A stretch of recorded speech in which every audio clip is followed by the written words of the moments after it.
khamisatu tugalal jawabangal o wi'ingal ash-shari'atu mabniyatun ala aslaini sharia on no mahi e hore lasliji didi e hore dosde didi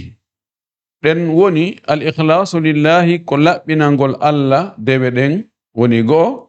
wal mutaba'atu lirrasuli sallallahu alaihi wasallam e jokkutugol nelado manamo nyentingol nelado ka dewal wadira no nelado wadirno non dina kan ko e hore di lasliji do di woni nde on tin wada dewangal yo taw hara ko fi Allah o wadiringal o wadirangal kadi no nelado wadirno ngal non o wi sharia on ko e hore non do mahi o wi wa hadani al aslani di do lasliji didi shartun ko di shart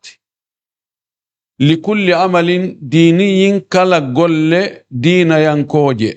zahiri woni golle den ko feeñude ko woni golle feeñude ka agwali lisani wano kongudi dengal ngal ko dengal ngal wowlata kon wa amalil jawarihi e golleji tere den ko tere den watta kon juude den e koyde den e gite den e ko yahante ko turante ko bantante don do woni golle feeñude den aw batini mahara ko golle diina yankoje kono ko suudi dum golle suudi den woni ka amalil qulubi wano golleji berde den hulugol jortagol yidugol anyugol tikkugol daminagol hoolagol hutagol gomdingol yeddugol dum do fu de dido golleji ko golleji berde joni non woni golle den ko berde den gollata de woni ko bandu ndun gollata si tawi ko golle diina haray sharti yodun don wonu no moƴƴi no jaba ka Allah subhanahu wa ta'ala tawa baraji heboto ko beedi di sharti ji diddo timma don ko wadangol Allah on labbinangol Allah e golle den e jokkutugol nelaado sallallahu alaihi wasallam e golle den waddi dalil ji mun din Allah subhanahu wa ta'ala wi ka deftere makko ala hey jentite moƴƴi lillahi dinul khalisu ko Allah on jeyi ko Allah on mari dina laabuka kan mana dina laabuka kan ko Allah jeyika kalaba kan wona kanko si tawi dina kan laaba hare na kanko laabugol dina kan ko wadirgol sabu Allah on tum aya on ko suratu zumar o woni ko kanko watti aya tammo o wi kadi fahin wama umiru yimbe be yamiraka illa liya'budullah sina yo berew Allah tu mukhlisina lahu ad-din tawako be labbinam be modina kan ko dum do be yamira o aya do kadi ko suratu bayyina o woni ko kanko watti aya jobo wad-dinu alladhi umiru bi ikhlasihi ka dina ka yimbe be yamira labbinana Allah huwa al-islamu kunun woni l'islamu on wal imanu e gomdinangal wal ihsanu e moƴƴingol kama fassarahu an-nabiyyu sallallahu alayhi wa sallam wano nelaado firri dum non fi hadith jibrila hadith mo jibril mo arno e mun on wa ghayrihi e hadithaji goddi go be o inni do ko hadith jibril wala sili ko hadith umar ko umar fillimo kono baki on jibril ari ko dun si o askintinni mo do e jibril wonde ko hadith jibril sinan ko hadith umar ibn khattab radiyallahu ta'ala anhu wondo ka sahih muslim dum woni umar wi bayna nahnu julusun inda rasulullah sallallahu alaihi wasallam izi tala alaina rajulun shadidu sawadi sha'ri shadidu bayadi thiyabi la ya'rifu ahadu minna wa laysa alayhi atharu as-safar haka hadithon hatto idon o wi kanko Omar o wi tay meden jodi kanelado meden mbati don meden weedi gorko suppiti amen musukunu mum bawli kir tonci mu rawni pen batte sete yagal ala e makko fes andi setejo iwɗo ka woɗɗi tentini on tomata na avion o ardi wona auto climatisé wona hay moto ton haɗi ko yimma ko pucci ma geloɗi ma babbi ma koyɗe haray batte nduggu e tampere a yiyamo tun anda he oɗo ko ka woɗɗiwi ɓaytay hay goto e maɓɓe anda ɗon ko tungarankojo ɓe ngalɗi goye ɗum ɗon watti ɗon o ari ha o feeri yimɓe ɓen fo o hewti nelaɗo o jooɗi yeeso makko o jicci o tuggi koppi makko ɗin e koppi nelaɗo ɗin o aggi juuɗe makko ɗen imma ka koppi nelaɗo ma ka koppi makko kanko ɗum ɗo kadi ngalɗini ɓe nden jooɗande ɗon ɓe heɓi ngalawji ɗiɗi tammum ɗum o inni yetolan ko woni on l'islam nelaɗo yewtimo arkanul islami on ɗi joyi tugal islamu ɗen ko seedago seedankakuji ɗin ɗiɗi e ñinnugol julde nden e jonnugol zakka on e horgol lewru suumaye e hajjugol ka suudu Allah mo taganama o wi yetin fi limanu nelaɗo maki limanu on tugale ɗen jeego an tu'mina billahi wa malaikatihi wa kutubihi wa rusulihi wal yawmil akhiri wa an tu'mina bil qadari khayrihi wa sharrihi o wi yetolan ko wiyete ihsanu kon kadi o wi ihsanu on an ta'budu allaha ka annaka tarahu fa in lam takun tarahu fa innahu yaraka ko ya rewi Allah wasiɗa reni Allah si tawi no nga rena Allah kono rewi Allah kam wasi tawi Allah no renuma o wi awa yetin non honde dargal ngal daroto o wi he ɗum ɗon non landaɗo on ɓura landiɗo on andugol anda yetin mandeji mum si tawi no woodi mandeji mum si dayi dargal ngal ɓattike hare no woodi sinji muɗum o wi hi sinji mum ɗum ɗon no woodi no jeeya e ɗin sinji ɗon an talida al amatu rabbataha wa an tara al urata al hufata ru'a ash-sha'i irtawanna fil bunyan ko on hadis o faala ɗo sappade wonde nelaɗo men sallallahu alayhi wa alihi wa sallam o firiri ka diina ka Allah subhanahu wa ta'ala yamiri yo yimɓe ɓen yo laɓɓinanmo ka wonde ko l'islamu on ko golleji feeñuɗi ɗin ɗum ko ɗunguɗi wowleteɗi ɗin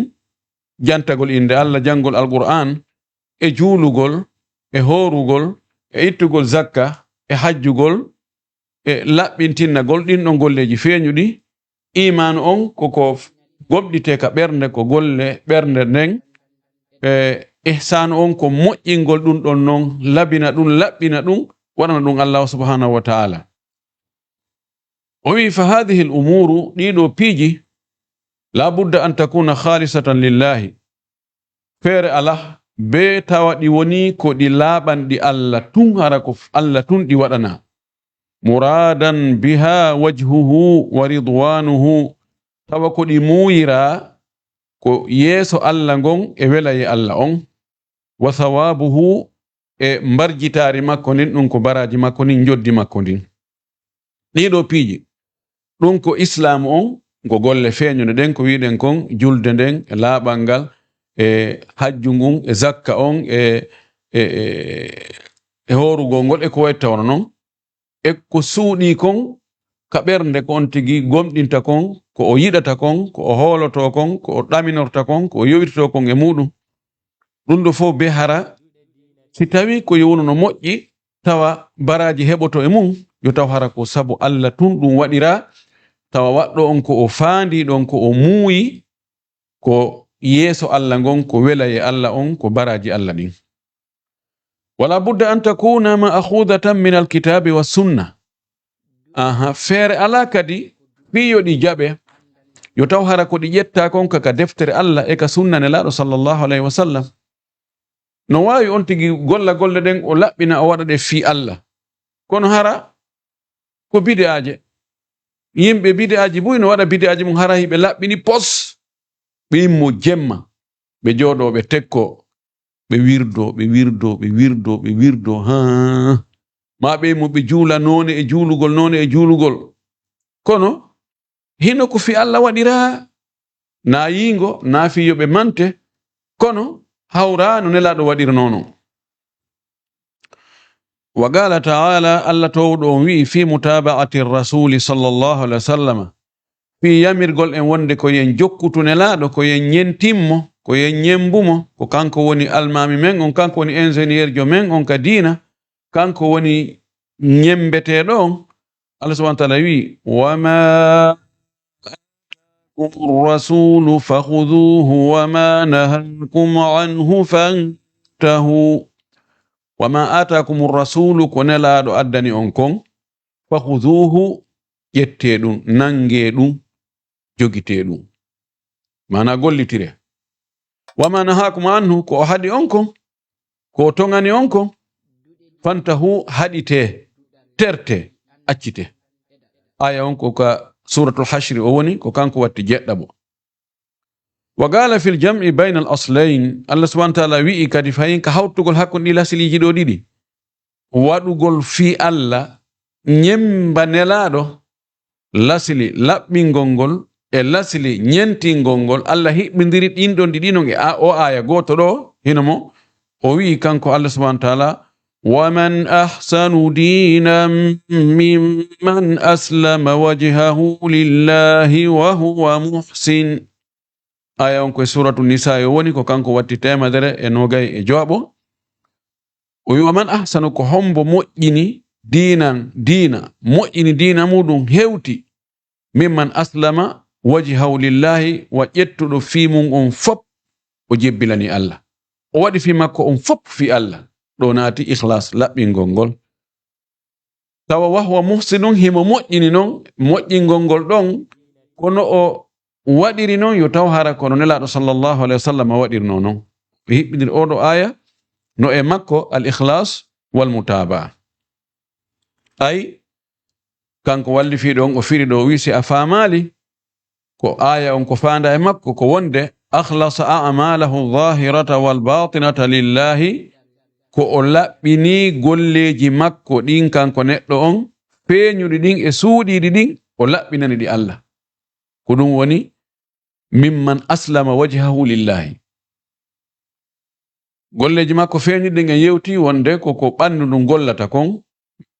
ɓengal ngal ko ɗon jeeya suuɗiɗi ɗin koko ɓernde nden fiɓata kon wa huwa fi hadha muhsinun tawale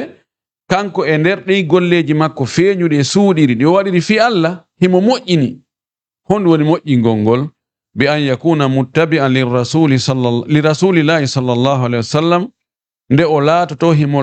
mo jokkiti nelaɗo Allah on fi iddati bi an yakuna muttabi'an lirasulillahi sallallahu alaihi wasallam taw hara himo jokkiti nelaɗo himo watti batteji nelaɗo himo nyentini nelaɗo ɓawo sikki ala telenka dina nelaɗo no ɓuri wonɗo andugol ko honno dina kan waɗirte ayno ko kanko ɓuri andude haray ko kanko hana jokkitede kanko hana nyentinede o wi fi iddati ayati ayeje buyi no sifani en wonde hare neɗɗo no hani jokkutugol nelaɗo e nder golleji mum ɗin yowdirɗi e dina ɗin fop feeñuɗi e suuɗiɗi no jaa e muɗum ka Allah subhanahu wa ta'ala wi wa ati'u llaha wa ati'u rasul ɗofte Allah ɗoftoɗon nulaɗo Allah on ɗoftoɗon nulaɗo on ko e ma'ida woni ko kanko watti aya 9:9 fal amalu aljami'u lil wasfaini huwa al maqbul ko golle moɓindirɗe ɗi sifaji ɗiɗi ko ɗen woni jaɓaɗe ɗen ɗum woni laɓɓinangol Allah e nyentingol nelaɗo sallallahu alaihi wasallam wa idha fagadahuma aw fagada ahadahuma fa huwa mardudun ala sahibihi si tawi golle ɗen hattike ɗiɗo ɗiɗino golle ɗen tawi fi Allah ala e majje nyentingol nelaɗo ala e majje ɗen ɗon ko golle bugaɗe haykaɗe ruttaɗe jonnitaɗe jommum tawa joddi ala ma golle ɗen heɓali gotun e ɗin ɗon ɗiɗi imma hara ko woni ala e nder golle ɗen ko laɓɓinangol Allah ngol haysi tawi o nyentini nelaɗo kono so laɓɓinanaali Allah ɗen ɗo golle jaɓataake o jonitete hana joddi ala. Si o laɓɓinani Allah e golle ɗen kono o ñentinaali nelaaɗo ñentingol ngol alaa toon fayin ɗen ɗo golle kadi ɗe jaɓataake. Ray oɗo o yadkhulu fi qawlihi ta'ala kanko golluɗo ɗen ɗon golle tawi imma laɓɓinangol Allah ala e golle ɗen ñentingol nelaaɗo ala e golle ɗen ma goɗɗum e mum no ton kono goɗɗum ala. Haray o naati kanko golluɗo ɗen ɗon golle e ngol konngol Allah subhanahu wa ta'ala ka o wiiɗo o kambi o wi wa qadimna ila milu min amalin faja'alnahu haba'an mansura. Wa qadimna men ari ila ma amilu e ko ɓe golli ko men ari men daari golle maɓɓe den ɗum ɗo ko Allah subhanahu wa ta'ala woni e fillade kanko tigi wonde ko ni o warroyta ñande darngal men aroya men daara golleji maɓɓe ɗin fa ja'alnahum men waɗi ɗin golleji maɓɓe ɗin ko men waɗi kono ko waɗoyay haba'an wano nduggu mansuran sakitangu wona e nduggu haba ko sa huɓɓi joni wano a huɓɓi lumiére e nokku ka fermino ara fenêtre no sokkuno wodi a yiyay toon ɓihoy no ruuya ni ko ɗum wiyete haba men waɗa ɗum no nduggu ruuya tawa batte mum yiyatake fes yara ni. Oɗo aya ko suratu Furqan o woni ko kanko watti 33. Wa qala ta'ala Allah tawɗon o wi'i fi nafaqatil mukhlisina e mo sifo fi nafaqaji dépense ji laɓɓinanɓe mo ɓen tawi ko fi Allah ɓe waɗiri joddi ko ɓe heɓata kon wonde ɗin ɗon sadakaji ko ɗi jaɓeteɗi ko ɗi yoɓeteɗi ko ɗi mbarjiteteɗi o wi wa mathalu alladhina yunfiquna amwalahum ibtigha'a mardati llahi wa tathbitan min anfusihim kamathali jannatin birabwatin asabaha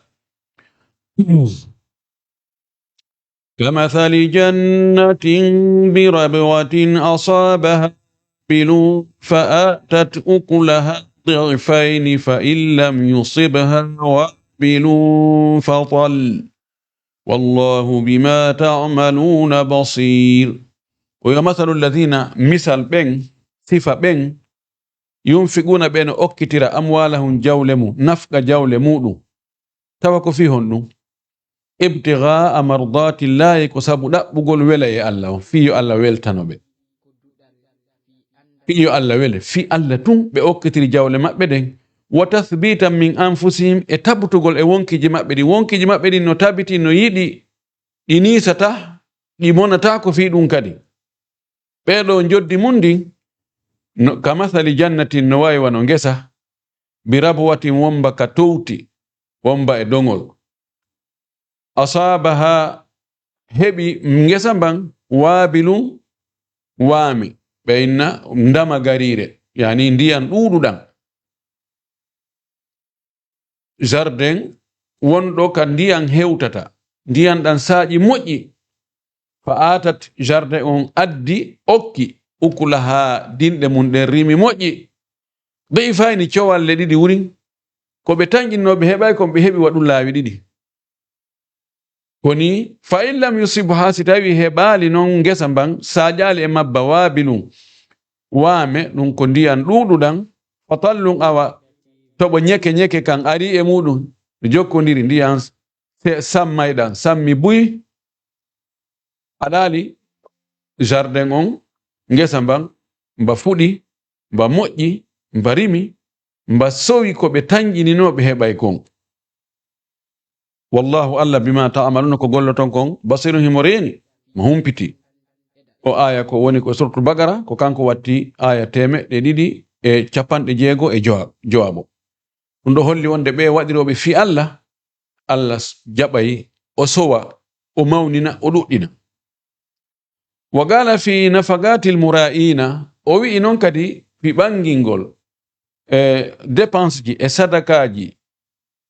waɗiroɓe yiingo ɓen yi'inotoɓe mura'i ko yi'inotoɗo waɗiro fi yo yi'e yo mante ye Allahu akbar kaw hey ɓen ko geri ko nde nyande ɓeɗo dépense ji maɓɓe ɗin kadi Allah no sifoɗi ɗo o wi والذين ينفقون أموالهم رئاء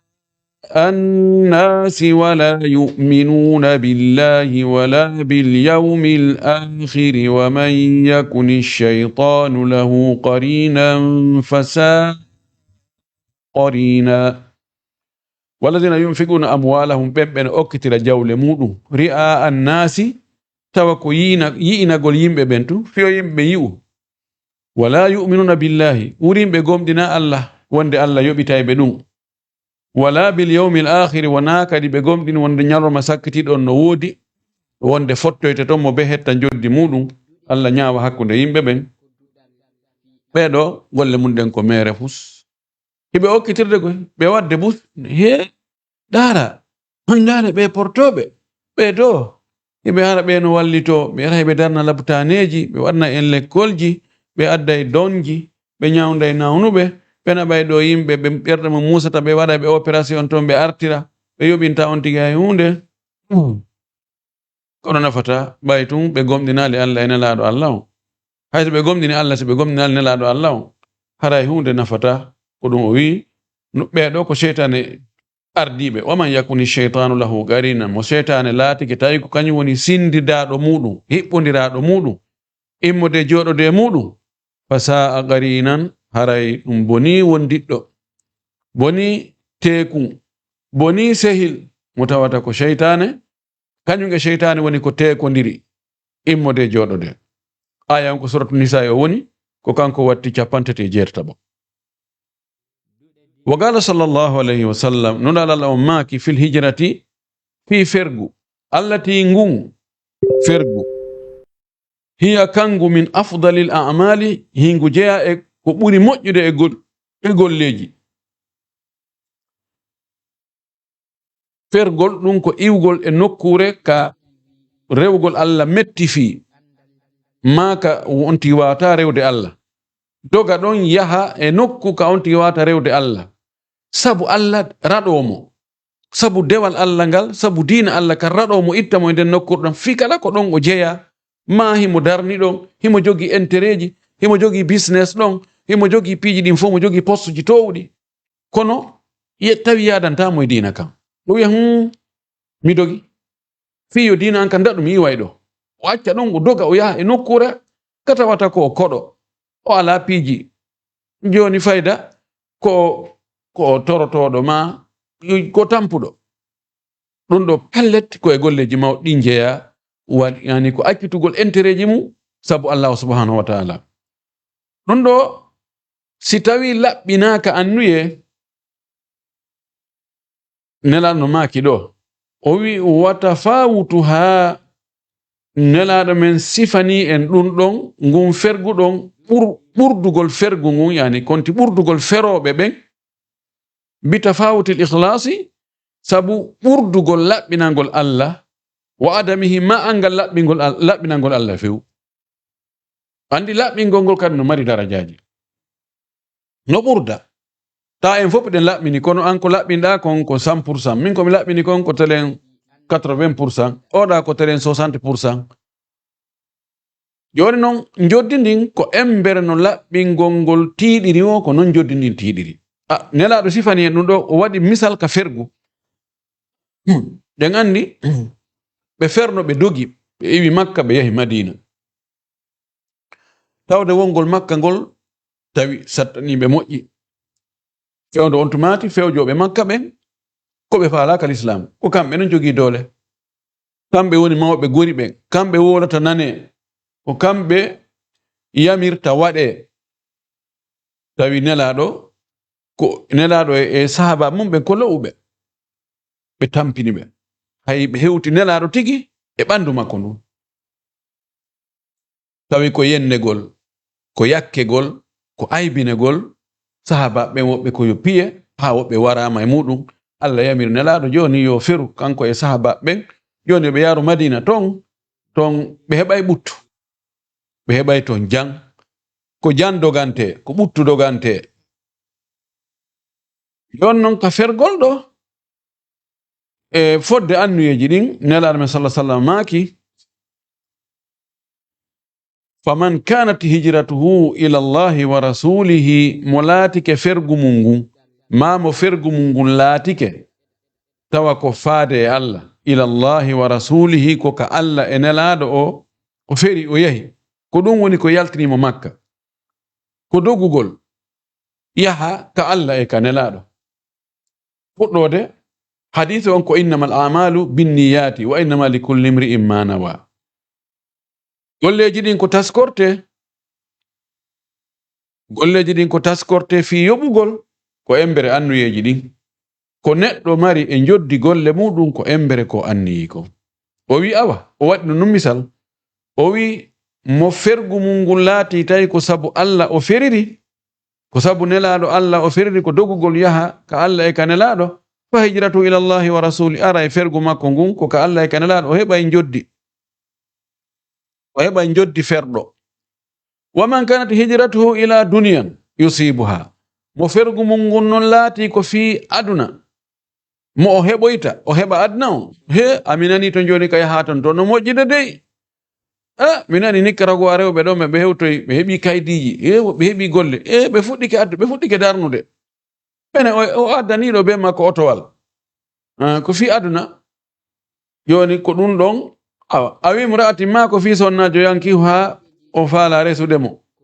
onani joni jiwono ton on no jogi nationalité so yahi o jombimo kanko kadi no gasa o wallay mo heɓa nationalité ma ɗum ɗo e ɗum ɗo ko ɗum woni ko wugginimo awa fa hijratu fergu makko ngun ila ma hajara ilayhi ko o ferani kon de haray ko ɗum ɗon allah ala haaju e muɗum haray sinanama joni yimɓe ɓen no iwde ɗo joni awa no yahude e nokkure fi diina inne no yahede ɗo jangede mi nani Muritani no jangede moƴƴino ɓen ɗo yahi kaari ɓe yahi ɓe hunjike to mutunu ɓe waɗi ɗum ɗo awa goɗɗo inne he daran mo yahi to waɗi boutique o marsinayi pangaren amene kadi men fokki do Muritani on hande ko ton wona e jangoyede ko misal to mi addi on tigani kadi yaha ton kono ɗum andi kanko hulani ko fi heɓoygol tammaru ɗon haray kanko joddi ko allah e okkor mo tammaru sina ɗum haray joddi ala ma onani inde sonnano ton no heɓo ton yon tigi yaho amene kadi mene yaade ton ta kanko ko hulani ko fi sonnajo haray baraji ala e gandi ɗum ɗo no jogi qissa hadis o no jogi qissa goɗɗo goo ɓay ferama iwa makka yahama madina sonnajo goo no jeeya e yahuɓe ɓen tawi noon kanko e gorko goo heɓe welduno on gorko o jindi o yaari kaari ko honno woni mi yaali kaarijo on jeeyama e yahuɓe ɓen ɓe yahino madina yahino neeɓi hewtoyno madina aɗen kadi o feru kanko kadi o haɓɓi cawlum o yahi kono koko wulɗa o yakkon o accitina mo yiide hay ko yiyanomo kon tun haare ɗum ɗon no jonni mo dakamme ɓayno o accitti tawi wula nangimo kan kadi o famiri mene kadi min gari a waray koko addi fof kon haray ko ɗum ko fi fergu ngun mi makka wela wonde ay wula oɗo nelaɗo ɓangini ɗum kisan in awa do si tawi wonti ko ferani ko fi heɓugol aduna ma ko fi sonna awa do haray ko ɗum ɗo woni fergu ngun de baraji ferɗo ala ɓe gandi oɗo hadis ko fottaɗo sellugol muɗum wi wa su'ila ani rajuli yuqatilu shaja'atan wa yuqatilu hamiyatan wa yuqatilu liyura makanuhu ayu dhalika fi sabilillahi nelaɗo kadi addi fayin misal goɗɗo goo fi hollugol na golle feeñuɗe ɗen tun woni ko ƴettete ko si tawi waɗirama fi Allah o waɗi ɗo exemple ji e golle ɓurɗe mawnude joddi ɗen fergol fayda ko ƴettugol hoore mum e ko mari kon fof jonna Allah o addi ɗo kadi ka jihadi ko yahgol jihadi ko yeeyigol Allah wonki munki ɓay kono no gasa warto e no gasa wartata goɗɗo landi nelaɗo ene gorko yahowo ka jihadi wartindira e maɓɓe kamɓe heferɓe ɓen fi yo wi e mba ono suusi reedu u kanyum ulata riski o Allahu akbar ono suusi reedu maɗum tawa ko woni haɓirde ko jingal ngol ay ɓe wanno yimɓe amen ɓe hunde kaari ɓe anday menen ko men woni kaari en menen Allahu akbar men mematake o haɓira fi ɗum fi leñol mum fi menen on ma ko woni e haɓirde ko fi yo hoorejo on général on yo yimo in no fota waɗnede grade o ko be o grade puisque ndaare ko o gerata oɗo o ko be o waɗe général be o no me général acci tun ha hewto en ɗo hara no haɓa no yeƴƴito ndaara so tawi est ce que hiɓe reni mum laɗo landa ɓeɗo tato ko hombo e maɓɓe woni fi sabilillahi ko hombo mana golle mum jaɓete golle mum tawata ko fi Allah faqala nelaɗo sallallahu alaihi wasallam maki ka jabawol on yaranali ɓe direct kamɓe landi ɗon o addani ɓe règle fiyo ɗum ɗon wonu ka yuɓɓe ɗum ɗon wona darorgal o wi man qatala on haɓuɗo litakuna kalimatullahi fiyo konngol Allah ngol laato hiyal ulya ko ngol towi dina Allah kanko kan woni dow tawi ko sabu ɗum o haɓiri fawa fi sabilillahi oɗo ko e lawol dina Allah woni mi mana ko lutti kon fop so haɓiri fiyo wi'e mo suusi reedu so haɓir fi jingal ngol yimɓe mum so haɓir fi yo heɓu grade fi yo tow fi yo heɓu wisam on ɗon na fi sabilillahi jeeya o addi règle on ko haɓuɗo fi yo dina Allah kan tow ko oɗo woni fi sabilillahi nani lanni faman kana qasduhu mo laati fandare mum nden fi jihadihi e nder jihadi makko alqawliyi jihadi konngol yankowo wal fi'liyi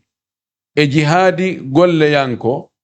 tawi fandare makko nden nasral haqqi ko jingal ngol gonga ko wallugol gonga ko foolingol gonga fa huwa al mukhlis ko oɗo woni laɓɓinɗo on idan jihadi no wodi jihadi hara ko konngol wajagol yimɓe ɓen ɓangingol diina kon sensibilisugol yimɓe ɓen yoɓe wonu e hoore gonga yoɓe wonu nunɗuɓe yoɓe wonu feewuɓe yoɓe accu bonkiji yoɓe accu jamfa yoɓe accu ɗaynugol yimɓe ɓen manipiligol yimɓe ɓen hoore fenande yoɓe accu ɗum ɗo ko jihadi non jihadi konngol jihadi golle ɗen tigi tigi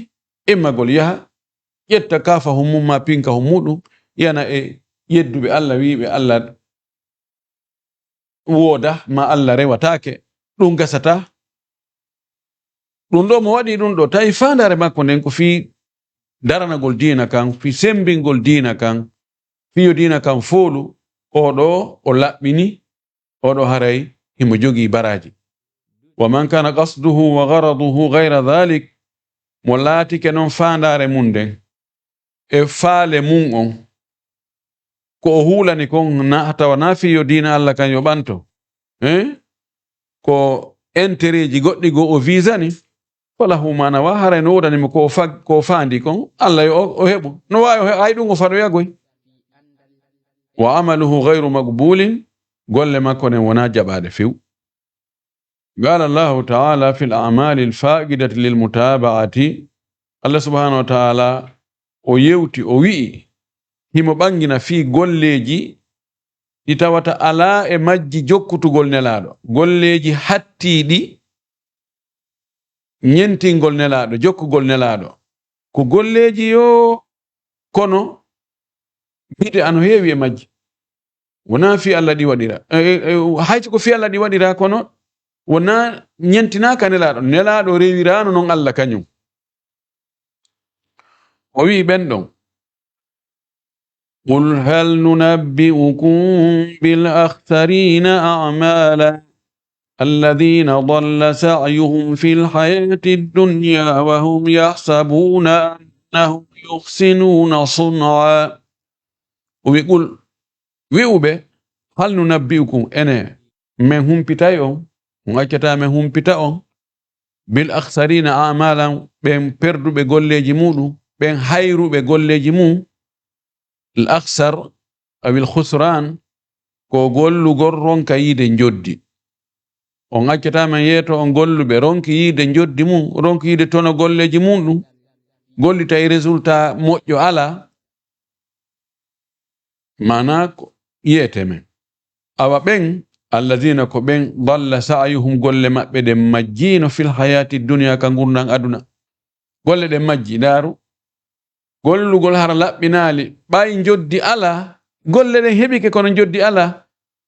alla sifori do wonde hunde majjunde joni ya marno goddum dum sama yana yahoya konto mudani woni mudani majji dabbita ron kayide do ko non on tigi yangike o golli ha mo sikkude do ilakhara hewto yama haray kanko do problème o mara puisque o golli ko keldi kono jaka majjino ka adnaga kono majjini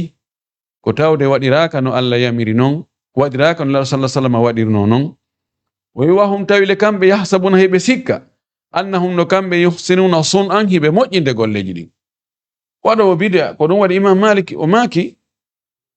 wo wado bid'a o tubata wado bid'a tubata ini imam kono woni do tubata ay kono tubirta ko dum don woni battorde Allah kanko mo sikkude ko dum don woni sobe on kono tubirta awole to yetama hey kernade wal Allah ni kerna Allah mi woni rewde andi o do tubata sina Allah faabi ko dum yahsabuna annahum yuhsinuna sun'an subhanallah be wuri be woni e gollugol bid'aaji be rewiri Allah no Allah yamira no nelado wadirano be yango ha tawa golle le majjino ka adnaga yaho yala akhirato yidata hunde kondo ko me yangino kon fu ko ka adna accudon perte no hulbini ha ko dum wadi sinda bakkatu edi bid'a se bakkatu taw wado on himo andi ko woni wadde konko ko boni no tangina o tubay goy sabno yimeto naari kon da gerdan wallahi hey kono joni hande kadi mi wattata on don no jorta ka o tuubi kadi haray mo wadde mo huti hoore makko kono wonde wadde bid'a haray mo feññini dum himo hooli hoddi e sa wola ni mo o yitrante ka hoore Allahul musta'an o aya ko e suratul kahfi woni ko kanko watti aya temedere e tatabo wagala o wi kadi fayin tema hakko aya jidi temedere tatabo e temedere nayabo wagala o wi kadi fayin kanko Allah fayin ka bangingol be don perdube golle mudum sabu angal jokkutugol nelado ka dewal o wi fa illam yastajibu laka fa'lam annama yattabi'una ahwa'ahum ومن أضل ممن اتبع بغير هدى من الله وإن لم يستجيبوا لك أويسي بجاباك ما أنلادو بنوتاك ما بأرالي بجوكما بأرالي بإيوترباو ما فألم أندو أنما يتبعون أهواءهم أندو بيجوكي كفالم مأبده كمبلد مأبده سبحان الله دون هيوي هند no heewi na non hande fuddi sa jom bid'a awala to etama hey min ko dun do welatammi min ko dun do mi faala dokka wonki kin ko heewi kon bid'aaji din taway entereji no der ton taway naforeji no der ton teddule no der ton jawle no der ton sene sente no der ton ko ho yaagal no der ton e sheytaane curna on tinna ko ben fuddi dum he ko ben wadi dum ben sifa mabbe ala e wowlugol non bure kadi ko woni ton kon bid'aaji din ko be yarnirtadi be wadirandi nyolu ko jantagol bure de tawata fay amijo to ha haya hakkille fayda jettata sa wadi dum do nani e der réseaux sociaux ji goddo enna awadugol hunde nok ziyara nokku kaari ma ziyara goto no buri hajjuji manda ko temedere hajjuji temedere jabadi e umraji temedere jabadi ɗum no hari ko nani ten ko shi'a ben ibe jogi no ka deftere mabbe al-kafi lil kulayni miɗo janga no nde sa'i go mi hawri ton be wowla fi Karbala fi yagol juro al-Hussein ka gabru makko Karbala be wi sa yahi a juuroy kedon tawa hida gomdinimo hida holimo hida yidimo den jurande wotere yahugol tun ka haka gabru makko daro don wulla seeda hota wono buri hajjuji wulure jabade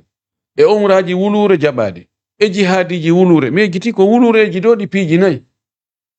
subhanallah ko dun be dun bulaw be wona daynirede yimbe ni nala ni be anda yonde ben ko nyo kaji ko iski Allahu akbar Allah okibe yani kunun karama ko be be fote hulde Allah moƴƴi wadi mo anda daynugol mo no weli fi mo anda no weli daynude jonno ko be daynite awa menen do mo yangani kemen mama warani men hunde kaari o birani men lakkere hara bandu makko harmani yite ya akhi ko honto cippuda hawida bandu goddo harmani yite no singe yite ko anta ginge ko an harminanta goddo bandu makko yite joni ko watta ha goddo nata yite kon dum ko yani no piiji buyno detto no awni joni haronti no wadde ko moƴƴi kono Allah la jabude yetta non ti garanti haray do ka gorol makko jeddo ma capande jeddo ben non wonado ebe aljanna ka dewol makko capande jeddo ka dum do e dum do o wadayni o wattayni tigi in adon do dum dabbete ko dabbete kun ko yimbe funi dogande kon mo hebi e mo heba ko fi dadugol lette heba aljanna wallahi ko dum do wona doganede yalli non ko dogobe fof hebata dum ha fof hebata sikki ala ko dum bid'aaji din ko din wona yarnirede don non a fokkitay ton tun non nyaada awabe fuddike awabe en boninedi awabe anani ko be wolta ko anani kare en kadi wi so peske entreji fokkita findingol yimbe be yida yimbe findine few dum karama ko jogo e leydi go landa no be taliba mo waccata be janga moƴƴi be dumanno o wi talibu bu yewde teppeku talibajo on si tawi o fini o borta e boggol ngol haray o wattaake hande kadi piiji din fo fiya yiltidir mo wadinamo ko tawata no ngal hay mummunteji din fayda jabata ko be acca ona majjudo mo anda hunde yowa mo e hore ma wona aljanna yettan way aljanna ko min jogigoy ta eti kaw jabanima dum holike dum haray hande kadi ko falda o wadaymo ko dum wadi wiido ko juldo yetuma menen men julata men horata menen hey ko men anda Allah men anda nelaado menen ko men andi ko kaarijo so wi men hora so wi ali men horata kuni be nangiri yimbe be jogi be hasatti ken wallahu musta'an idan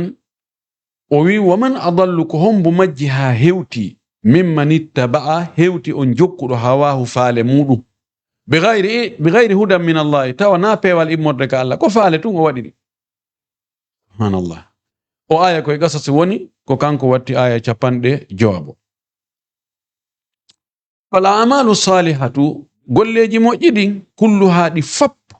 idha waqa'at sidiyani mana di wadi min al mura'ina imode e yino tobe ben fahi hare di golleji din batilatun ko bondi bimana hara golleji din ko feñi ko golleji moƴƴi ko juulugol ma ko horugol ko jantagol inde Allah ko du'aaji ko dum do ko dunda ko feñi ko golleji moƴƴi kono ko di wadira ko yingo haray ko di mere di kontataake fi on li faqdi hal ikhlasa sabu di wasugol labbingol alladhi ngol la yakunu al-amalu salihan illa bihi golle wawata wonde moƴƴe sinahara dum don no tawa labbingol ngol wal a'malu allati yaf'aluha al-'abdu lillahi golleji di jiyaado on wadirta sabu Allah lakinnaha ghayru mashru'atin kono din golleji di lawdinaka fa hiya din don kanyum kadi batratun ko mereji li faqdiha almutaba'ata sabu di wasugol jokkugol ngol golleji di tawata neddo on no wadde di jiyaɗo no wadde ɗi ko fi Allah o waɗiri ɗi no laɓɓini pos kono ɗi wiyaka yo ɗi waɗe ko on tigi tun fabricant ɗi hoore mum ko on tigi inventan ɗi hoore mum kanko wi ndara do mo waɗirini haray ɗum goy kadi ɗum kadi no moƴƴi waɗa ɗum o wakkilo noon o waɗira fi Allah kono nelaɗo waɗirano noon o ñemba ɗum nelaɗo hande o ñemba ɗum jango ɗiɗo kadi ko ɗi mere fi honɗum ko ɗi mere ko waɗi sayi nelaɗo waɗali ɗi ko ɓayɗi wattake si en wi hiɗi moƴƴi hare ko honɗum nelaɗo ko honɗum ene nelaɗo andano ɗi nelaɗo andano ɗi e jaka woodi anduɗo no Allah rewirte anduɗo diina ɓawo nelaɗo ɓuri nelaɗo haqqille no jaɓi owe ma nelaɗo no andunoɗi kono kanko o waɗali o wi yamiɗali kadi yo waɗe idan kanko ko amuɗo idan ko añanɗo ko hayri o yewto yimɓe ɓen kanko si tawi mo ami waɗugol yimɓe kam no wodani wakkiliɓe waɗi haray o janfike ɗin ɗon ahlahuma murru mo tañƴiniɗa ko ɗum ɗon ɓuri welde o ko on ɓuri haɗude jangen ko woni ka ley kiifol ɗo ko no ɗo haala tañƴini haala kan hika jogi fa'ida jogi nafoore o wi ɗo ley ومن ذلك أيضا الإخلاص في طلب العلم الشرعي نجيا فهين eko wona e yiggede ɗo kon fi laɓɓinangol Allah ka dewe laɓɓinangol Allah fi ɗaɓɓugol gandal sharia gandal diina si a jangay gandal diina laɓɓinana Allah hara ko fi Allah jangirɗa bi an yurida bihi wajha Allahi wa dar al akhirata nde o muyirta o faandorta ngal gandal sharia ɗo ko fi yeeso Allah ko fi yo Allah welto ko fi heɓugo galle l'akhira ɗen fa in arada bihi dunya si tawi on tigi faandori ngal gandal diina ɗo fi heɓugol aduna fa innahu athimun haray ko bakkonɗinɗo o heɓi bakkato li qawlihi sallallahu alayhi wa sallam sammaku nelaɗo ka o maaki e hadis telluɗo o maaki man ta'allama ilman mo jangi gandal andinike gandal mimma yubtaga bihi wajhullahi gandal ko ɗaɓɓirte yeeso Allah ko ɗaɓɓirte welaye Allah ngal gandal ko haani koye ngal ɗaɓɓire fi Allah kanko o ɗaɓɓira ngal tawa la yata'allamuhu o jangirta ngal gandal ɗon illa li yusiba bihi aradan min ad-dunya sina fi yo heɓir ngal ɗon kaake aduna bagasi aduna piiji aduna jawdi aduna nafoore hoy aduna arda min ad-dunya lam yajid arfa al-jannati yawma al-qiyamati o heɓoyta uurengol aljanna ngol ñande darngal oɗo ko janguɗo gandal sharia de ko alqur'ana o hunji ma o jangi firo muɗum ko fiqhu o jangi ko usulul fiqhi o jangi ko tawhid o jangi ko hadith o jangi ko ulumul hadith o jangi ko gande fi diina kan tigi kono ko fi onnugo jangiri ko fi yo heɓu imma poste ma yo moɓu jawle yo heɓu fi adna tun hakkitande makko ala koye fi l'akhira o taw tun ɗo fi yo adna makko welu ko si o rewi ngol laawol ɗo oɗo nelaɗo maaki o heɓoyta urengol aljanna ngol o addiɗo ta'liq o wi wa binan ala dhalika mahagol e hoore o hadith ɗo ashkala ala kathiri min ahli salahi wal iman jilɓani e yimɓe buy yimɓe moƴƴuɓe yimɓe gomɗinɓe jilɓaniɓe dukhulul aljamiati natugol ka université ji janga min ajli nayli shahadati fi heɓoygol diplôme ji ɗin tum ka fin d'étude sonti gayni jande nde jonne licence diplôme licence ma master ma diplôme ali ma doctorat woɓɓe yimɓe karamakoɓe woni sappade ɗo jomiraɓe gande huloɓe Allah yimɓe moƴƴuɓe ɗum jirɓi ɓen manati ka université o jonnoyama diplôme est-ce que aray o laɓɓinani Allah tas o natali aray o hadith ɗo ɓayno gasa on diplôme ɗon waɗa ha o nomoye directeur national de ɗum ɗo ma o nomoye ministre ma conseiller jo lanɗo on ma premier imam leydi ndin fof ma ɗum ɗo e ɗum ɗo min ɗon nondi dey فقلنا بإن لا ندخلها جون من على ناتو كيونيفرسيتي من جانغاي كدودة من جانغاي كمركزوجي دون دبلوم على دوما على هران دونكو في الله لألا نحرم من دخول الجنة في وتمن تونغاني ناتو يقول الجنة تاي أورا يقول الجنة يقول هيو تاما عندي أنا نارتا وب بجيتي دون دو فس بجابالي فيو بجانغا كيونيفرسيتي بجابالي جانغو دتون كيني دونكو تانا o jaabi ɓe ɗo fayo gaaro lahum haray hiɓe wi'ane nahnu fi zamani shahad nahnu fi zamanin ash-shahadatu laha atibaruha fi al-wadha'if ad-diniyati wad-dunyawiyya yetete awa enen fewndo ɗo hiɗen e zamanu mo tawata shahadaji ɗin hiɗi mari tasakuye idi mari valeur ka fonction ji dina e ka fonction ji aduna wa asruna al-hadir o zaman men fewndiɗo ɗo huwa asru taqwimi rijali bil awraq ko lasili zaman fi andugol embere worɓe ɓen andugol embere neɗɗo ko o andirte embere makko ko kaydiji ɗi o jogi ɗi valeur neɗɗo on ko selon diplôme ji ko jogi kon kaydiji ko jogi kon wiye waɗi mo jogi expérience kaza ko sorbon o yalti ko ɗo o yalti oyi kon zaman wonde nge muɗum fayda ko be adda seede wonde hiɗa jangani ɗum ɗo hiɗa wawi ɗum ɗo ko ɗo yaltuɗa ko ɗo o wi man la shahadata ma'ahu mo mara diplôme mara kaydiji ko seedanomo gandal ko o mari kon fa innahu la yumkin haray ko hani andugol ko newata ko an yatabawwa makanan qiyadiyan nde o jooɗoyto e nokkure tawa ko kanko woni dirigeant jo wawata jonnede poste clé poste dirigeant o wawata ardinede yeeso jogaki kaydi hay kuntu inni awa oɗo yownu chef de l'état yownu premier ministre yownu ministre de l'intérieur yownu ka ligue national yowonu ɗo o wi ɗum gasata la fi ta'limi wona ka jangingol wala fil qada wona ka nyaawugol wala fi idarati al umuri wona ka yiltindirgol piiji ɗin ka administration hay nokko o wiyatake joni yo yahu ino ka justice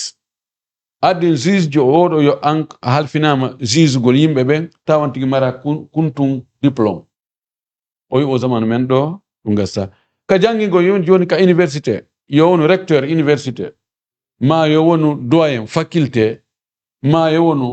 chef jo e section département tawa mara diplôme fum hay gotum o wi o zamanu men ɗon jaɓata ɗum hande kadi jonno si tawi yimɓe moƴƴuɓe fof ɓe inni joni men ala e natude ka université ton fi heɓugol diplôme ji ɓawi ɗum ɗo no gasa haɗa no lutodi e laɓɓinalngol allahngol joni noon haray wono yayi e poste ji clé ɗin fo ka administration ba ka dina ba e nokkel ɗin fo ko jogiiɓe diplôme ji tawa kulol Allah ɗuuɗa ko ɓe woni ton ko ɗon miɗo andita e darsu mi sikki ɗimmo momi tawa e darsuji Cheikh Mouhamadou Amin Jami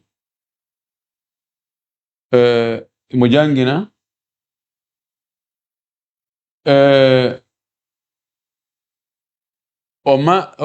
ɓayo gayni darsu on o maaki ya طلاب العلم تيفاد كومن لكل بجامعة وندو أو اطلبوا العلم لله ولكن لا تنسوا عن الشهادات وإلا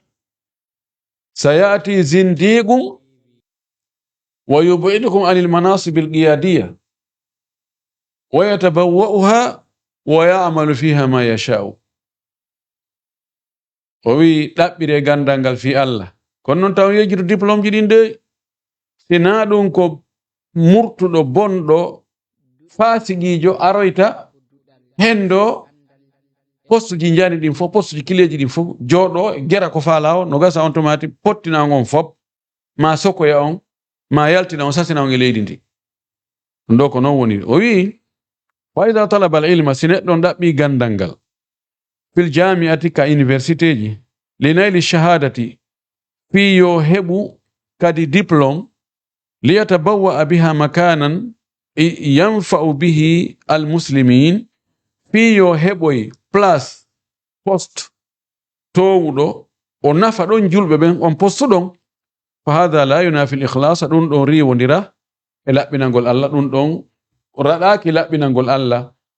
دون ونا كونترير لا بنقول الله بل هو من الإخلاص أتوكان دون كو لا بنقول الله جيا amma idha gala amma si o wi'i non kanko jangowo talibajo ana faqirum min ko mi baso sa'atlubu al-ilma fil jami'ati mi yahay mi janga dabbira gandal ka university hatta anala shahadata ha mi hebo ya diplôme wa usbiha mi wonto ya fi martabatin e daraja martaba ahsulu minha ala al-mal ta mi wa hebgol on jawdi on ɗon diplôme am waɗa hammi wawa heɓude jawdi mi ƴewa ngal miskina yagal fa hada lam yurid al akhirata oɗo o fandaki l akhira wa huwa athimun oɗo ko bakkon ɗinɗo sabu nakko ɗaɓɓiri gandal ngal ko fi adna on pet amma so ɗaɓɓiri gandal ngal fi allahu o annike wonde no gasa si o jangi ha o hewti o niveau ɗo no wawi ka hendoyo poste clé so hendoyo on poste ɗon kanko o waɗanay yimɓe naftoraymo mo janguɗo ɗo piyo wonoy secrétaire général des affaires religieuses so wonoy ɗon on tumati o darano non fino sunna on marsira fino bide on haɓire fino newende waɗira fino yimɓe ɓen yani yo gandal ngal yo ngal saako yo kuɗoɗal ngol saako inchallah o haray ko laɓɓinangol Allah non o heɓay kadi baraji amma law dakhala kulliyatal handasati amma so natoyi ka faculté de ingénierie fi ingénieur yagal faculté d'ingénierie masalan et puis misal tun ma ka médecine ma ka agronome likay yakhruja muhandisan aw yatakharraj muhandisan fi wono ingénieur jo wa yaktasib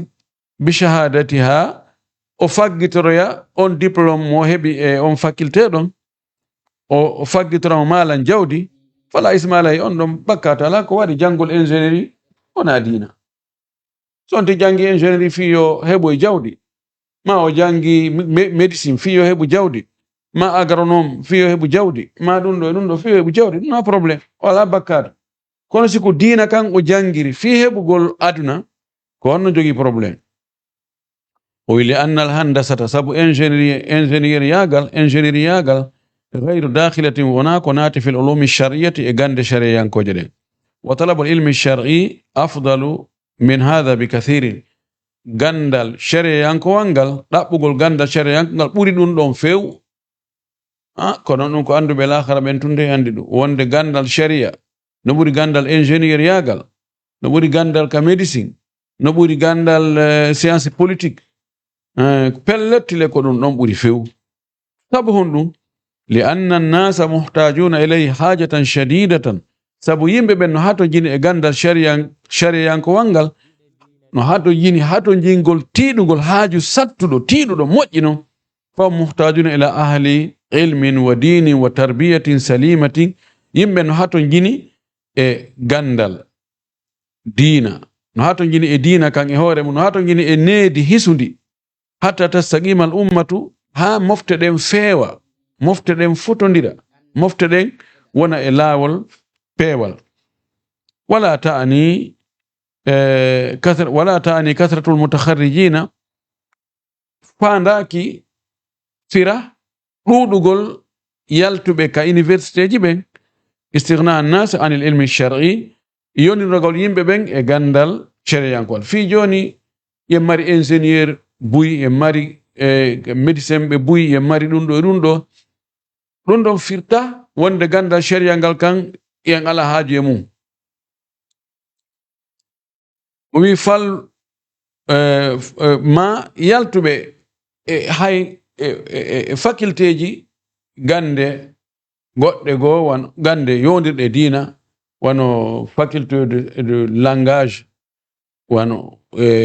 kulliyatul lugha e ko watta noon ɗum tindina wonde en hatto jina e anduɓe sharia on ɓen tigi ko ɗum o wi fal qurra'u kathirun janguɓen no ɗuuɗi kono wal fuqaha qalilun anduɓe fiqhu ɓen faamuɓe diina ɓen ɓe ɗuuɗa amani en jogi hara hunji ɓe qur'an no hunji qur'ana buyi ma ko yaltuɓe faculté économie hara ko leyɗe arab ɓe jangoy goy kono hara ko économie ɓe waɗi ma hara ko finance ɓe waɗi ma hara ko science ji goɗɗi go ɓe waɗi gande goɗɗe go ɓe waɗi ma ko ilmu lugha ko gandel fi haala arab honno wowlirte fi nahwiha wa sarfiha wa balagatiha wa adabiha wa shi'riha wa nasriha hara ko ɗum kono hara ɓe ɗuuɗi ha kono andugol diina kan tigi anduɓe diina kan tigi jogiiɓe fiqhu ɓen tigi tawa ɓe ɗuuɗa feyla moɓidir joni sirri jina gina ɗo fop yaltuɓe leyɗe e université ji arabu ɗin sa moɓi ɗum a heɓay ɗo temeɗɗe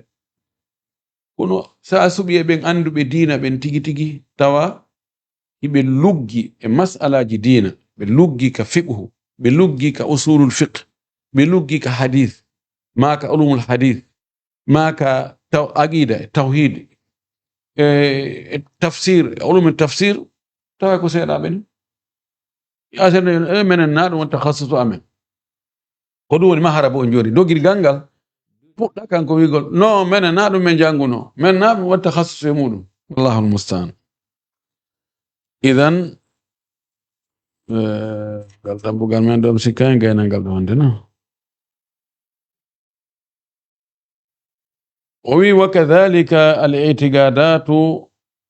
المخالفة لما في كتاب الله وسنة رسوله صلى الله عليه وسلم ɗon ɗo ko no wolduɗo kon fof fayda ko golle ɓandu ɗum golle feeñuɗe ɗen o wi ko wonnon kadi piɓle ɗen findeji luutodirɗi e ko woni ka deftere Allah kon e ko woni ka sunna nelaɗo kon ɗum ɗon kadi kontatake ala joddi fes ko rutteteɗo jommum ka atigadi ahlil bidai wano piɓule yimɓe bid'aji al mukhalifati piɓule lundiɗe lima alayhi rasulu sallallahu alaihi wasallam ko nelaɗo Allah wonno e mum kon wa ashabuhu e wondiɓe makko ɓen wo kulluha ɗin ɗon fop ɗen piɓule fop mardudatun ko ruttade ko bugiteteɗe jommuɗum tawa joddi ala li gawlihi sallallahu alaihi wasallam sabu ma ko nelaɗo ka o maaki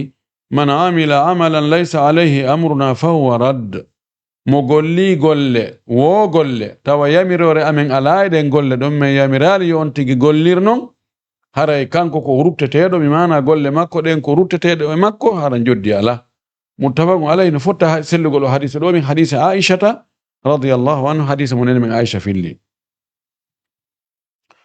o addi ley ka ley ciifol ɗo ɓe haala kadi labaka o wi wal ikhlasu rubbama yaj'alu al adati ibadat o wi laɓɓinangol Allah no wawi ka ɗum waɗa ko wowa aadaji tun golle wowaɗe ɗe waɗirtake fi baraji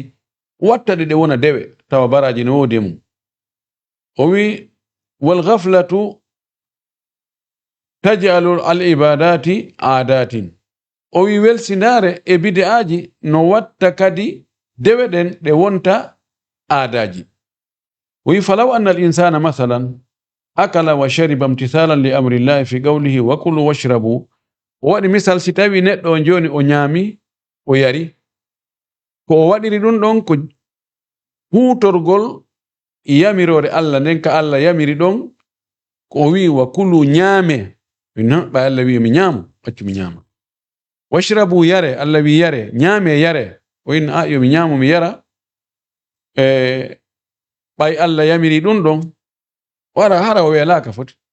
o welaka ko feƴƴiti o yiya tun ñamete daganiɗo mo o jeeyi ɗo en acci ɓay Allah no yamiri yomi ñaama acci mi ñaama ɗo sabu waɗugol ko Allah yamirimi ko sikki ala mo jogii baraji e wara ñamugol ngol ko aada aw li ingadi nafsi wal badani ma hara ko ñamiri ko fi dandugol wonki kin e dandugol ɓandu ɗum to ɓandu ɗum ñaw mata wonki kin bonu ko ɗum o ñamiri ɗon kadi haray mo jogii baraji fi kala ñamugol ngol ko naturel li anna nafsa wal badana amanatun inda sahibiha sabu wonki kin e ɓandu ɗum ko hoolare ko kalifu e joom muɗum Allah no halfinu wallahu azza wa jalla yaqul wala taqtulu anfusakum Allah subhanahu wa ta'ala no inna wota on war hoore mon dey sa acci ɗo ñamugol a acci yargol ha ɗum woni sabu ma haray a bonni hoolare e bonni kalifu ko Allah halfima ko si a ñaami a yari sabu ɗum ɗon haɗa jogi baraji sara akluhu wa shurbuhu ibadatan yuthabu alayha haray siko ni alhaali on way ko ni o ñamiri hara ñamugol e yargol ngol wontanimo dewal himo mbarjite e hoore mo yoɓe baraji ma annahu yanalu bidhalika shahwatahu wondel e wondude o heɓay sabu ñamugol yargol ngol heɓay dakammi haray no welanimo no jogi importance ka ɓandu makko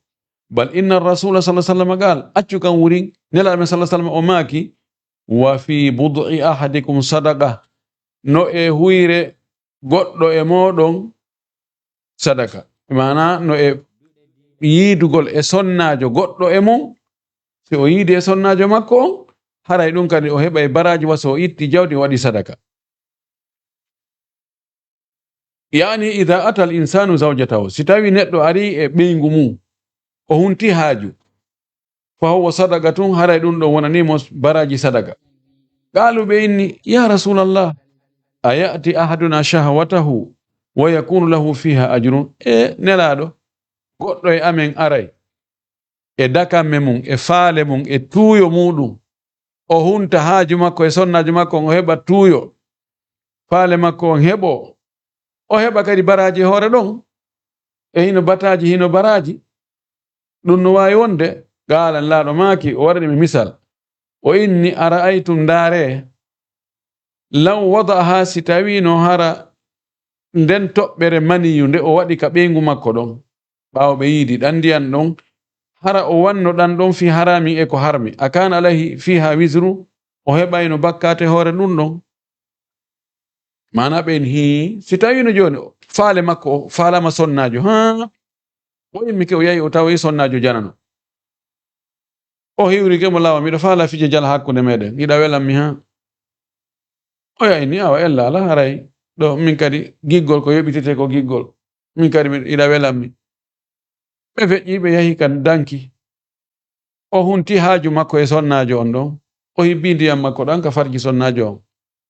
o heɓɓay bakkatu sikki ala no pellet o heɓay bakkatu ɗum ɓe inni a nelaɗo inni a o heɓayno bakkatu ka ɓeyni hi o wi a fakadhalika ida wada'aha fi lhalali kana lahu ajrun ko noon kadi ɗan ndiyam makko ɗan si o waɗi ɗan ka dagi ɗon heɓay baraji ɓay jaka si o waɗi ɗan ka harmi ɗon heɓay bakkatu ko fi on hayto heɓa baraji so o waɗi ɗan ka dagi ɗon idan si ko sonnajo makko o faalama sonnajo makko o inna ɓay Allah no dagina nimmi yomi yawmiide sonnajo an on tami leppitoyo sonnajo janano o yimmi ko yawiide sonnajo makko on o hunti haaju makko haaju on huntike o heɓa e baraji kadi allahu akbar ɗum ɗo ko anduye on kono joni si o inna joni en mbalan faala ɓiɗɗo hunjeɗo qur'ana en mbalan faala ɓiɗɗo jangowo wona karamakojo kummalu jaabotoɗo lande joni o yiya karamakojo kummalujo no jangina yimɓe no waɗɗo no waɗɗo no acci mi ƴama min kadi mi jomba min ara si Allah okkotalam ɓiɗɗo waɗo wano kaarijo on jombira sabu ɗum o yiida e sonna makko sabu ɗum wallahi o heɓa e baraji moƴƴi non sabu moƴƴugol annuye on o wi li anna al insana sabu neɗɗo on arada bidhalika o muuyi sabu ɗum ɗo yiɗugol e sonnajo makko on an yakuffa nafsahu fiyo sur hoore makko an harami ga e ko harmi fasara lahu ajrun wontanimo baraji wa lihada ko sabu ɗum ɗo umira al insanu neɗɗo no yamira idha ra'a min imra'atin ma yu'jibu so yi e sonnajo go ko haawi mo ko welata mo ko mini faale makko o yi sonnajo janan o yi e makko ko weli mo o yi koyɗe ɗen ma hoore nden ma enɗi ɗin ma ɗum ɗo e ɗum ɗo o yamirama an yubadira yo hittin wayati alhaw o ya ɓeygu makko kissan hatta yaqdiya nihmatahu ha o humto e haaju makko faale makko dakamme makko ɗen wa kama qala alayhi salatu wassalam fa innama ma'aha mithlu alladhi ma'aha o wi si tawi o wi goɗɗo e mon si yi sonnajo janan o yi e makko ko memminimo faale yo dogo yana ɓeygu makko kisan o wi ko oɗo sonnajo mo yi kon ko o wondi kon sonnajo makko no wondi e mungoy ko goto nokku fu o wi nokkugo fof ko kucce ko goto go ɓayto cheytane ko dugula cheytane cuɗeɗa na no ɗum ɗo e ɗum ɗa na goto wallahi ko goto fu ko goto idan yo yahu ɓay huɓɓi oɗa huɓɓi yite nge yo yaha o ɗanninoɗa Allah no wallimo no woodi ko o ɗanni ka o ɗannino e yaha o ɗanninoya o heɓa e baraji o wi fa hada alhadithu misanun lil a'mali o hadith ɗo mo nden men Aisha makani en ɗo wonde laaɗo maki mo golli golle wo golle tawi yamirore amen ala e ɗen golle ɗon ko yowdiri ka diina haray ko rutteteɗo golle ɗen ko alda e joddi o wi oɗo hadith misanun ko o woni pesirgal lil a'mali dhahirati wonde golleji feeñuɗo ɗin kama anna haditha Umar radiyallahu anhu woniri non hadith Umar yo Allah weltano mo ka nelaɗo maki ɗon innamal a'malu binniyati wa innama likulli imri'in ma nawa wonde golleji ɗin ko taskorte ko annuyeji ɗin ko woda neɗɗo e golleji makko ɗin wo ko embere ko anniyi kon on ɗon kadi ko misanul a'mali batinan ko on ɗon woni pesirgal golleji ɗin ka suuɗi ton wal ikhlasu lillahi fi kulli shay'in laɓɓinangol Allah e kala hunde huwa alladhi waradat fihi nususul kitabi wa sunna fil amri bihi laɓɓinangol Allah on e kala hunde ko ɗum ɗon woni ƴi'eɗen ko ari e mum kon immorde ka deftere Allah e ka sunna sallallahu alaihi wasallam ɗum no yamira ko noon ko yamira kon wa fi fadlihi wa fi thamaratihi aljalilati no e ɓural ɗum ɗon ngol laɓɓinangol Allah e dinɗe muɗum mawɗe ɗen kadi ko ɗum ɗon ƴi'e alqur'ana e sunna addi wonde mo laɓɓinani Allah haray mo mari ɓural golle ɗen no mari ɓural dinɗe kadi mawɗe on tigi heɓay rimanaymo dinɗe mawɗe joddi mawdi wa fi butlani kulli amalin yafqiduhu kono kadi ƴi'eɗen ka alqur'ana ka sunna ari ko hollata wonde no boni bonugol golle kala golle hattiɗe laɓɓinangol Allah kala golle ɗe tawatal Allah laɓɓinanaka ɗen ɗon golle na fi Allah ɗe waɗira hara ɗe golle ko mere ɗum ɗo ƴi'eɗen ka alqur'ana e ka sunna no heewi tew e mum wa amma niyatu nafsi l amali amma anniyagol golle ɗen tigi golle ɗen bidat fa hada wa in kana la budda minhu o wi ɗum ɗon haysi tawi woni feere ala e ɗum ɗon fi kulli amalin kala golle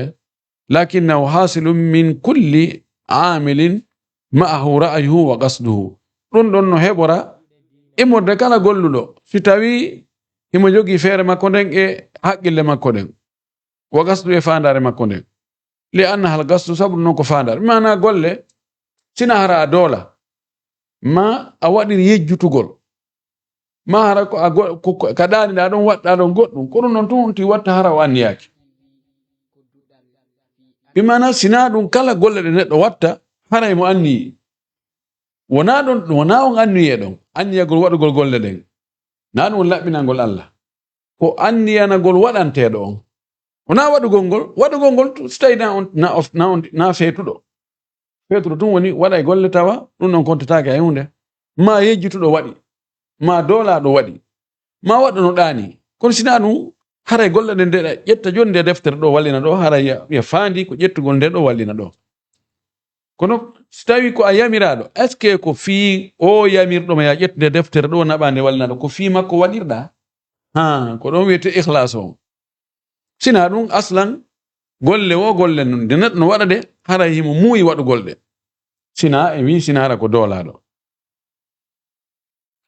o wi wa kullu aqilin kala jon hakkil yaqsidu l amala o faandoto golle ɗen alladi ɗen yamanuɗe o gollata wa yubashiru o soccodira e waɗugol wali hada ko sabu ɗum ɗo kanat laatike inayatu alshari'i toppitagol shar'inowo on fil awwali ko ka aranu wa fi tahqiqihi e ka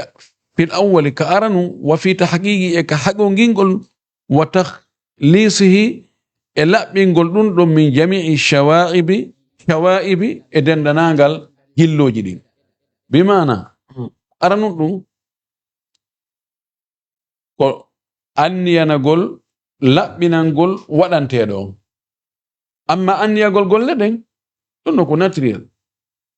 si tawi on tigi feeta nde himo waɗa hunde tawa himo anni waɗugol nde kono himo anni waɗugol hunde nden taw anniyaki waɗanteɗo on ko ɗum waɗi waɗo sharia on kanko ko jokki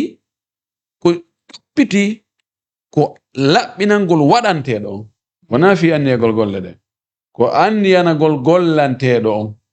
ko ɗon o yiggi moƴƴi yo ɗum ɗon haɓo ngi yo ɗum woodu tawa jillayɗi ɗin non fof yo ɗin ɗon yoɗi potto wal ikhlas yakunu ala niyyati al ma'muli lahu ay ko ɗum addi leyga woni koyte ikhlas ko anniyanagol gollanteɗo on wa hada min al muhim an ta'mala mukhlisan lillahi ta'ala mo addi ɗon haala ɗuɗu ka fi ko yewondiri annuye on tertoɗen ɗum ɗo yande wiyo e gayno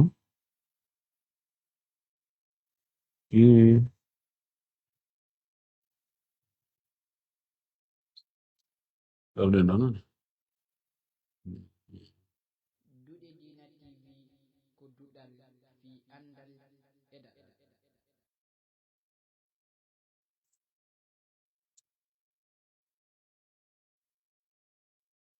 dan خلينا توقفنا درɗen ɗo parce que dambugal ngal no juuti haray ngal dambugal ɗo min akhtari al abwab no jeeya e dambuɗe ɓurɗe hulɓinade ɗe laɓɓinangol Allah e ñentingol nelaɗo sallallahu alaihi wasallam ɗum ɗo ko wonde nge wolde ko fi dewe fi piiji aduna no darnita suudu ma ndun a wiyata kono nelaɗo sallallahu alaihi wasallam darnino suudu mum no kono darnita suudu ma ndun a wiyata kono joni kono o ño'irno conci makko ɗi ño'irtano kanko so pikkano ngaɗa wawi pikkude yani wona fi golle men aduna ɗen wonde nge wolde fi mum ɗo ko kala noon ko yondiri e diina ko tawa ko waɗi ɗan ɗo ko fi ɓattagol Allah ko fi heɓugol baraji ko fi yo Allah weltanoma ɗum ɗo ko be waɗa nelaɗo sallallahu alaihi wasallam yeeso ma ta ari gollugol golle ɗen be landuɗa taw hoorema ene nelaɗo wanno ɗe golle ngal dewal ɗo nelaɗo wanno ngal ko imma hima o way o waɗano tami yango hoore am sino moƴƴuno o waɗayno fowti aha o wanno landuɗa noon hoore ma ko honno o waɗirno andi ko honno o waɗirno idan ara noon dawr ikhlas on laɓɓinangol waɗanteɗo on Allah subhanahu wa ta'ala si on tigi o ñentini nelaɗo o waɗiri nelaɗo waɗirno non net tawi o laɓɓinani waɗanteɗo on ko sabu Allah waɗiri inchallahu hara baraji no woodi yo Allah arsuku en ɗum Allah arsuku en laɓɓinangol Allah e golle ko watten kon fof tawa kadi ko nelaɗo ñembuɗe ko nelaɗo ñentinɗe Allah dandu e waɗugol bide a sincugol dewe yango tawata nelaɗo sallallahu alaihi wasallam waɗano ɗum Allah jaɓanta en ɗum Allah ta mere yangu en wota yolo yala yolu en wota Allah bonnu golle men ɗen yo yawtan en dendangal bakkarti konne wadde kon fop o jaɓana golleji konne wadde kon enen e mawɓe meɗen e mawɓe muɗum e siɓɓe men e yiɓɓe men ɓe yiɗiɗen fi Allah yiɗiɗen men fi Allah ɓen fof Allah fewna e zurriyaji men ɗin Allah waɗa e malaɓe nataɓe aljanna wa akhiru da'wana an alhamdulillahi rabbil alamin wa sallallahu wa sallam wa baraka ala nabiyyihi al-amin. Naam docteur, jazakumullahu khair wa ahsanallahu ilaykum hare men jarno me weltani toon njaram ko Allah subhanahu wa ta'ala weltano waɗan ɗo kappe se moɗon moƴƴi ñen tawate wawana hawre meɗen namsiɓe julɓe tedduɓe wonɓe heɗade wonɓe darde fewndor sahi ɗo ka duuɗe Dina TV haray wano gelorɗen noon hande kay e nde ɗo talatare haray ɗe wondi ene ɓeɗo karma koɓe meɗen ɓetata en fof meɗen hiɗen geliɓe maketeɓe docteur Mouhamadou Wuri Bari hafisahullah haray ɓe jokkitani e nde ɗo deftere wiyetede Jami'u Shuruhi al-Qawaidul Fiqhiyya haray hande hiɗen e darsu nogayaɓe on si tawi woni mi fayale haray wano ɓanginiranten noon enen musidɓe ɓen kala haton jinnuɓe e hendagol feƴƴuɗɗin fof haray no newoyɓe wawɗi hendade ka YouTube si ɓe ka YouTube ɓe windi inde maɓɓe nen docteur Mouhamadou Wuri Bari ɓe yiya chaine YouTube maɓɓe on wanno newoyɓe wawɗi hendade ka Telegram kane ɗen tun fof no waɗa public si ɓe yeehi ɓe waɗi docteur no abrégirte noon e français ɓe waɗi 223 hara bindi ɗi no jogodiri ɓe yiya e ɗon lien on ɗon no mooɓi defte ko ɓe woni jannude kon fof foti ko ɗeɗo foti ko defte go ko wona ɗeɗo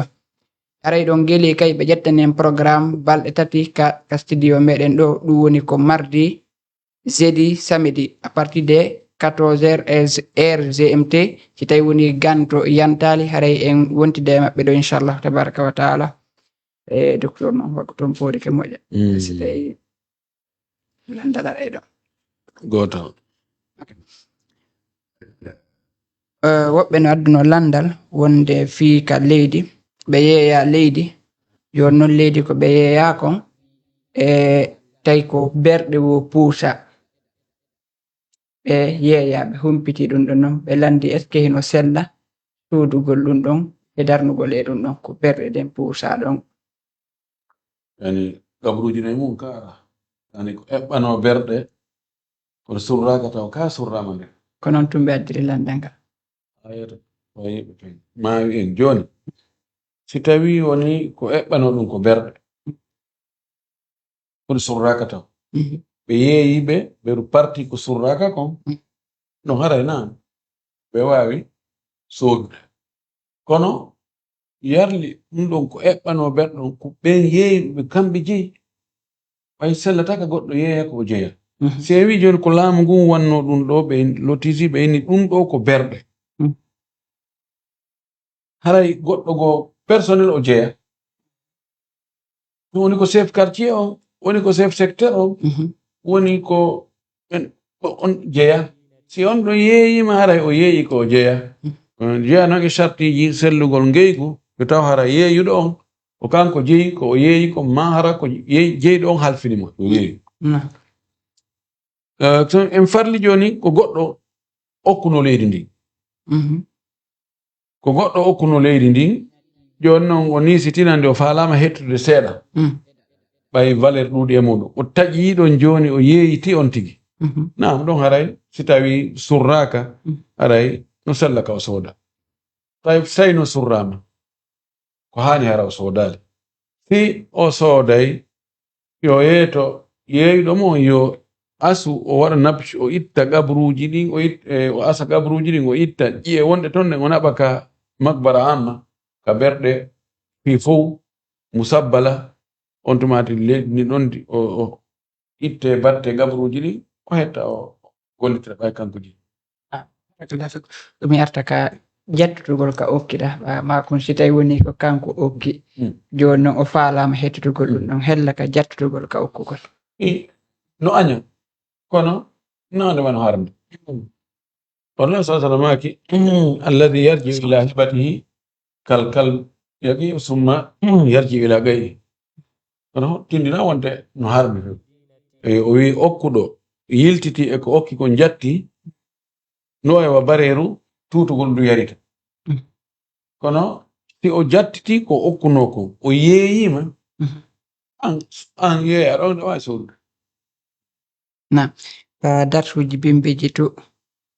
ka dambugal fi dewle makko ɗo wonde si tawi woni okkijirgol hakkunde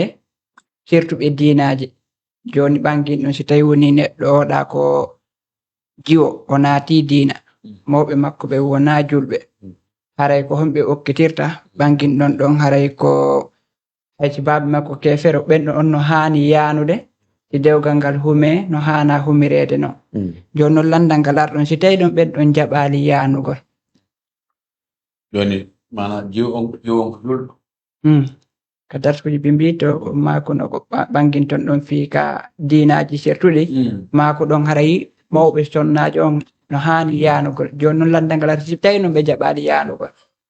darsu hombo min komi andi ka darsu kaddimatul isiya no ko woni ko ballagol wonano yewtere joni jiwo tawa ko chrétien jo mawɓe makko ɓen ko chrétien chrétien jo yalti fii makko haa ɓe tolni ekkeno sella ka julɗo ballomo ɗon yalta kañum kadi inna min kadi okkelan o jibo ko ɗum ari ka darsuɗamo gaddima wona fi okkitiro o ko ballagol ƴamowo